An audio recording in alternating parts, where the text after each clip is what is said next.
The first thing that we realized is that this is going to be a respiratory disease. One of the first things that we did was try to bulk up supply on the respiratory items that we thought we would need. We also looked at disinfectant wipes. We knew we were going to be using a lot more of those. And we also looked at usage and kind of was trying to figure out what we thought our target should be, and then started to get that level of supply in so that we knew that we had enough supply on hand to handle the surge. So I would have to say that it wasn't just our department. We were getting leads for supplies coming in from Rob and Rachel, and it was a combined effort between myself, Chet, Kim, Carla, and the rest of the group. And I mean, it was a matter of calling each supplier lead that we got, trying to figure out when they could get it, how fast we could get it, and then what the cost was going to be compared to what our normal costs are. I think personally, I kind of learned that you can step up and step out and be a voice when you think that maybe you're just kind of working in the background. And I mean, people do listen. If you know what you're talking about, they will listen to you.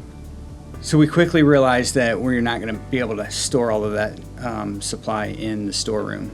We do have another location on the 5th floor, and the very first thing we did was we had to find a secondary location. So we have another location on the 7th floor. And I think one of the issues that we have is if you just looked at isolation masks, our normal usage was about 9 boxes a day, and we're using anywhere between 20 and 30 a day now. So we have to house a lot more than we did, but the other problem is we can't just get a 10 box order. When we order those, it's 1,000 or a 10,000 mask minimum order that we have to get. So we're ordering in 1,000 boxes. So now we have to find a place for 1,000. So we worked with Don Page and Richard Hand to kind of open up a space on the 7th floor, and it's now full too. There was a complete, I don't know if you say outpouring of community support. I mean, you're looking at homemade masks. We had Coal Mines, Toyota, VU, individual people were bringing boxes of N95 masks in. I mean, we were getting supplies from all over the place, and we kept a list.